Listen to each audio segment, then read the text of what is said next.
Good morning to all. आज की इस ऑनलाइन क्लासेज में आप सभी का स्वागत है। और जैसा कि हम पिछले क्लास से बात कर रहे थे माध्य विचलन के बारे में, मेन डिवाइसन के बारे में, इसका हमने व्यक्तिगत श्रेणी वाला क्वेश्चन देख लिया था पिछली क्लास में। आज हम देखेंगे खंडित श्रेणी वाले क्वेश्चन, ठीक है। और इसमें हम देख रहे थे माध्य से लिया गया माध्य विचलन। माध्य विचलन में भी कौन सा टॉपिक देख रहे थे हम?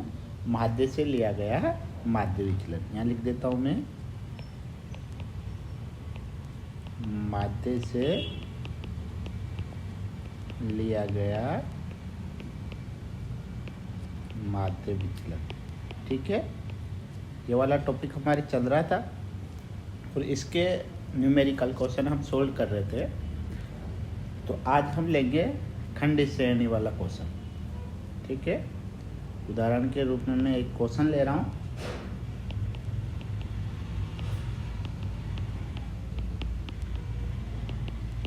निम्न समंकों से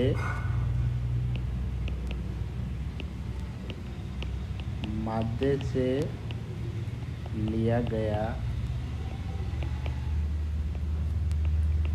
माध्य विचलन व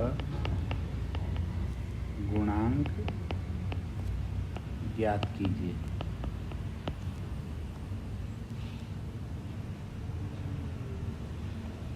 आपको x की वैल्यू दे रखी है और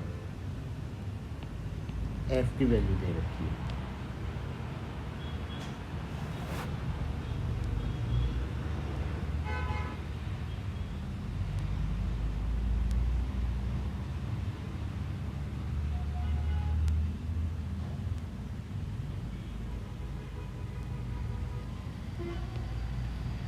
देखो x की वैल्यू आपको दे रखी है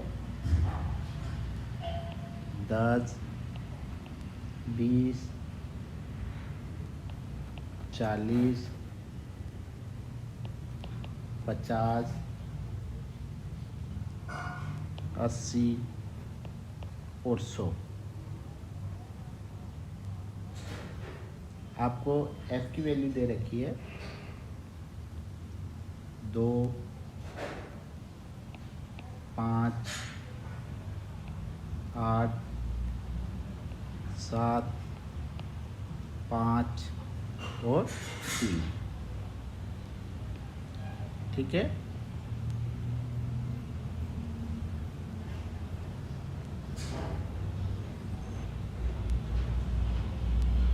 ये वैल्यू आपको दे रखी है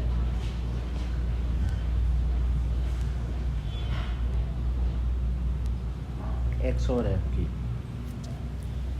ठीक है। तो ये हो गया खंडित श्रेणी वाला क्वेश्चन। आपसे क्या पूछा गया है? माध्य से लिया गया माध्य विचलन और उसका गुणांक पूछा गया है, ठीक है। तो देखो, माध्य से लिया गया माध्य विचलन पूछा गया है, इसका मतलब आपको क्या निकालना पड़ेगा?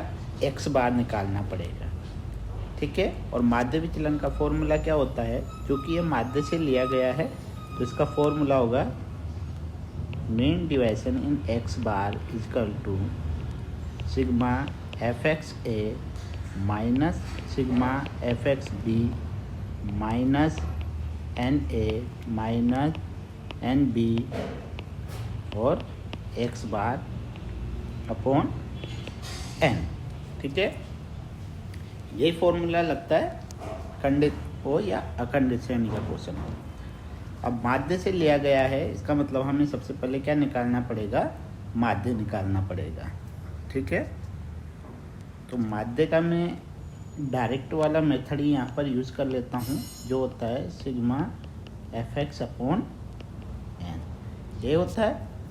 तो सबसे पहले मुझे क्या निकालना पड़ेगा? fx निकालना पड़ेगा, ठीक है। fx का मतलब x को f से मल्टीप्लाई करते जाएंगे तो fx आ जाएगा। जैसे 10 × 2 कितना होता है?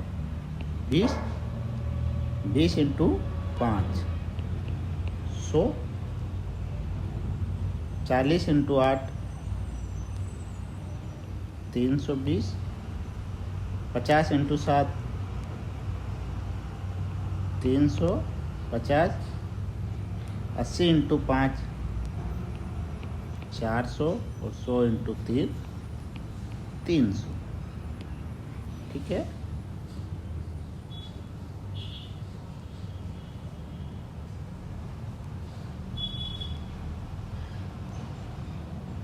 ये हो गया हमारे fx। अब क्या करना पड़ेगा, सिग्मा fx निकालना पड़ेगा, यानी कि fx का टोटल कर देंगे। तो देखो 20, 100, 320, 350, 400 और 300, अगर इनका टोटल करेंगे तो टोटल आता है 1490। और दूसरा होता है n बराबर f का टोटल करेंगे, f का टोटल करेंगे तो वैल्यू आती है 30। ठीक है, तो सिग्मा fx की वैल्यू आ गई 1490 और n की वैल्यू आ गई 30।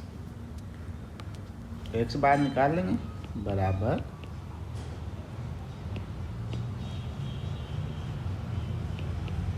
1490 अपॉन 30। तो x बार बराबर कितना आ गया, भाग देंगे तो आ जाता है 49.67। ठीक है, ये आ गया हमारे पास x बार माध्य। ठीक है, अब क्या करेंगे, इस माध्य को जो है वह x की वैल्यू में देखेंगे। देखो यहाँ पर माध्य को किस में देखेंगे, ये जो x की वैल्यू दे रखी है इसमें देखेंगे और इसको दो भागों में बांट देंगे। ठीक है, मैं यहाँ लिख देता हूँ x बार की वैल्यू कितनी आई थी हमारे, x बार बराबर कितना आया था 49.67। ठीक है, ये हमारे पास x बार की वैल्यू आ गई थी। अब क्या करेंगे, इसको x की वैल्यू में देखेंगे और x को जो है वो दो भागों में बांट देंगे।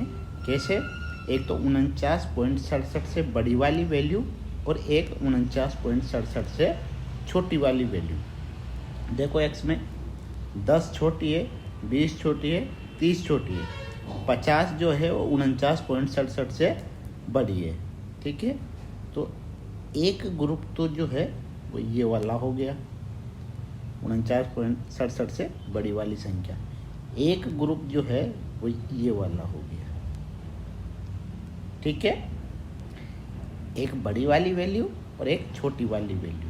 ये वैल्यू देखिए हमने x बार की वैल्यू x में देखी है और x के दो पार्ट कर दिए, एक जो है x बार की वैल्यू से बड़ी वाली वैल्यू और एक x बार की वैल्यू से छोटी वाली वैल्यू। ठीक है, अब देखो ये हमने जो दो पार्ट किए हैं इसके आगे ही fx की वैल्यू कितनी है, क्योंकि हमें क्या चाहिए यहाँ पर, ये चाहिए सिग्मा fx_a और fx_b चाहिए।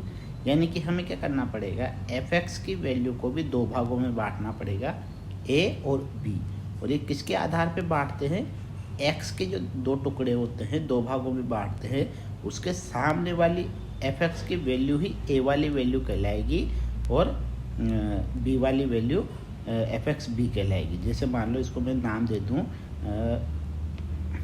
x को इसको नाम दे दूँ मैं, ये कहलाएगी xa और ये वाला हिस्सा कहलाएगा xb। तो इसके सामने जो fx की वैल्यू है ना, ये वाली,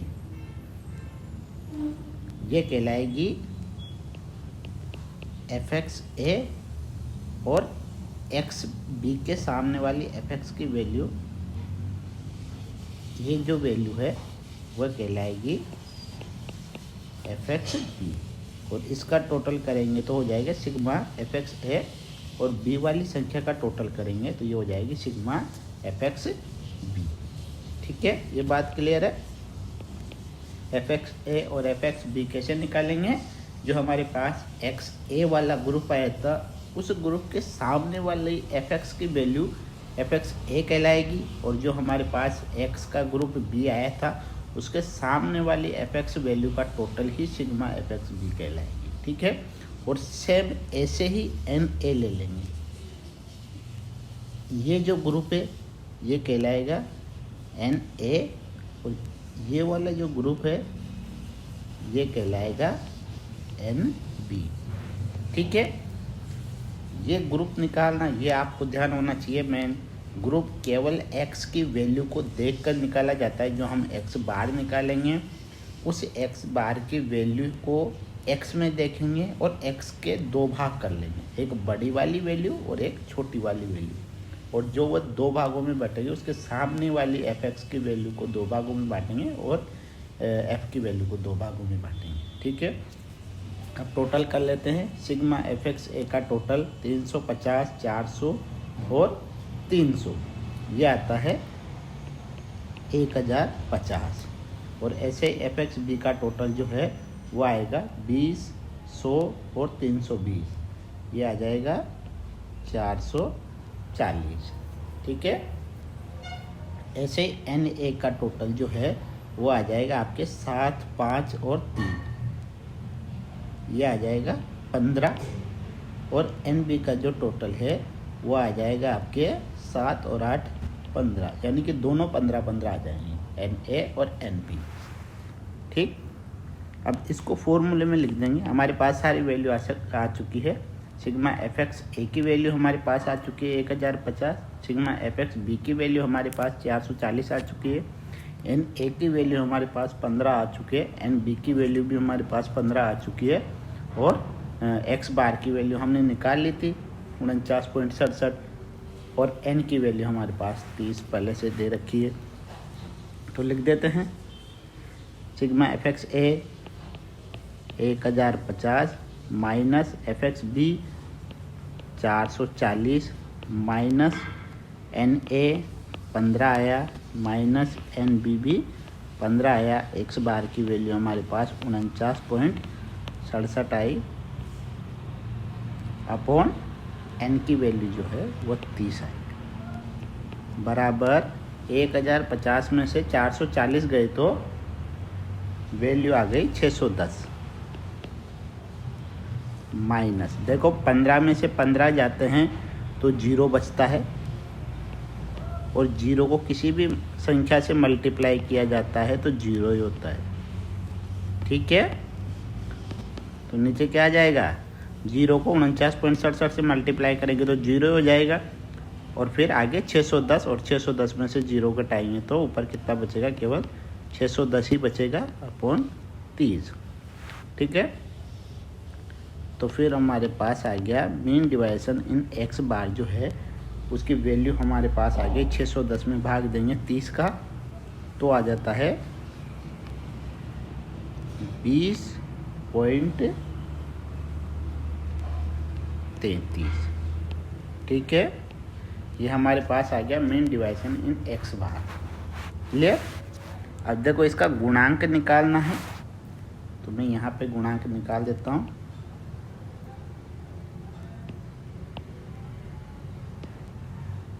यहाँ पे निकाल देता हूँ coefficient of mean deviation in x bar. इसका फॉर्मूला होता है mean deviation x bar upon x bar. ठीक है, मीन डिवाइसन का आंसर कितना आया था हमारे पास, देखो ये रहा 20.33, तो लिख दिया 20.33। ठीक है, अपॉन x बार की वैल्यू ये हमने निकाल रखी 49.67। तो वैल्यू कितने आएगी हमारे पास, 0.409 या 41 लिख लो, कुछ भी लिख दो। ये आ गया हमारे पास coefficient of mean deviation in x bar, ये आंसर आएगा। ठीक है, तो ये हो गया हमारे पास मीन डिवाइसन निकालना, वो भी माध्य से निकालना और खंडित श्रेणी का क्वेश्चन हो। ठीक है,